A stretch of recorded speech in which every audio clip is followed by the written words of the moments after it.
Ashama akkam jirtu daawwattoota qoor qalbii arrammoo oduu tokko qabadhee isiniif dhiyaadheera. Pirezidaantiin Faransaay Emmanuel Macron yaa'ii Afrikaa fi Faransaay qopheessan Naayiroobitti gaggeeffamaa ture raawwachuun daawwannaa hojiif gara Finfinnee kan galan guyyaa tokkoon booda gara biyya isaaniitti deebi'an. Ministeerri muummee Itoophiyaa Abiy Ahmed buufata xiyyaara booletti argamuun pirezidaantichaaf simannaa ho'aa taasisuun hariiroon biyyattii lamaan waliin qabdu irrattii fi hojiileen biyyattii keessatti mul'ateen kallattii gara duraa irratti caalatti waliin hojjechuu danda'amu irratti mari'ataniiru. Daawwannaan pirezidaantichi Itoophiyaatti taasisan kun dhimmoota waloo biyyattii lamaan irratti kan xiyyeeffatuu fi michummaa jabaa Faransaay fi Itoophiyaa kan agarsiise ta'uu muummeen ministeera Abiy toora miidiyaa ibsuun isaanii ni yaadatama.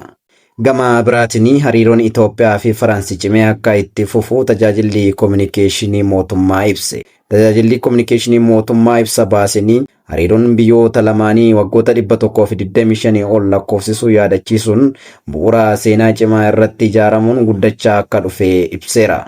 Daawwannaa ministeera muummee Abiy Ahmed onkoloolessa 2011 Firaansitti taasisan hordofee pirezidaantiin Firaans Emmanuel Macron baatiiwwan 5 keessatti Itoophiyaa daawwachuun hariiroon gamlamee biyyoota lamaanii gara boqonnaa haaraatti ceesisuu akka danda'u tajaajilli kominikeeshinii mootummaa himeera.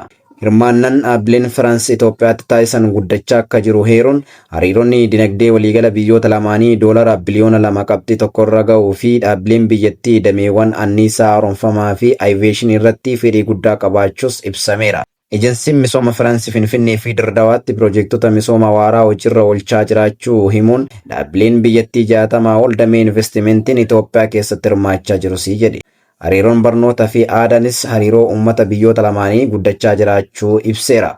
Firaansii biyyoota barbaachisummaa gaafii ulaa galaana Itoophiyaa fi beekamtii kennan keessaa tokko ta'uu heeruun adeemsi isaa marii fi karaa nagaan furmaata akka argatu deeggarsaa fi ejjennoo qabaachuu ishee ibsiteerti. Daawwattoota keenya qorqalbiin keenyarraa kanumaa namoonni fuula yuutuubii kiyyaaf haaraa taatan laayikii fi sabiskiraabii akkasuma sheer gochuu hin dagatina.